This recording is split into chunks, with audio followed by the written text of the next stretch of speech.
50 টাকা কীরকম দেখতে হয়? 50 টাকা এরকম দেখতে হয়। এটা হচ্ছে 50 টাকা, ভারতীয় মুদ্রায় 50 টাকা, রিজার্ভ ব্যাঙ্ক অফ ইন্ডিয়ার এই 50 টাকা। আমি কেন বলছি এই 50 টাকার কথা? কারণ এই 50 টাকাই শিক্ষিত বেকারের প্রতিদিনের ভাতা।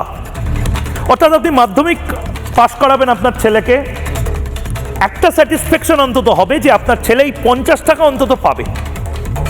আপনি আপনার ছেলেকে ভাববেন হয়তো যে আপনার ছেলে ইঞ্জিনিয়ার হবে, ডাক্তার হবে, পরিশ্রম করে আইটি সেক্টরে কাজ করবে, হয়তো আইএএস হবে, আইপিএস হবে, সরকারি চাকরি না পেলেও বেসরকারি চাকরি হয়তো সে পাবে। কিন্তু এই সমস্ত কিছুতে এই যে জল আছে, এই জলটা ঢেলে দিন এবং মাথায় রাখুন 50 টাকা।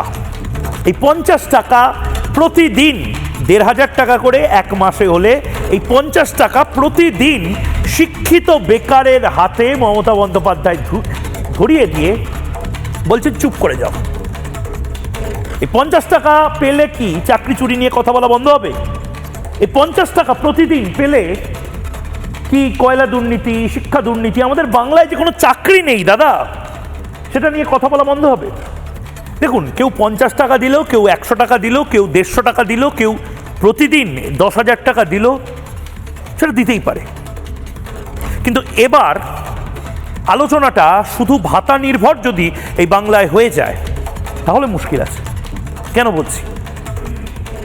এটা একটা কম্পিটিটিভ মার্কেট, অর্থাৎ প্রতিযোগিতামূলক বাজার। এখানে তৃণমূল বলছে আমি প্রতিদিন বেকারদেরকে 50 টাকা করে দেব। বিজেপি কাল বলতেই পারে আমি 100 টাকা দেবো, তাতে কি এসে গেল, আমি চাকরিটাও সাথে দেব। ধরে নিন যে এই মুহূর্তে কোনো মুদির দোকানে কাজ করছে কোনো ছেলে, সে মুদির দোকানে কাজ করছে। এবার মুদির দোকানে কাজ করতে গিয়ে তাকে যদি তার যে মালিক, দোকানের মালিক, সে বলে যে তুই বাবা প্রতিদিন 1 মুঠো করে চাল নিয়ে যাস, মাইনেপত্র দিতে পারবো না,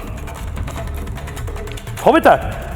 বা কেউ রসগোল্লার দোকানে কাজ করে, মিষ্টির দোকানে কাজ করে, তাকে বলা হলো তোমার পরিবারের সবার জন্য রসগোল্লা ফ্রি বাবা, প্রতিদিন 2টো করে রসগোল্লা দেবো, মাইনেপত্র দিতে পারবো না, হবে তো?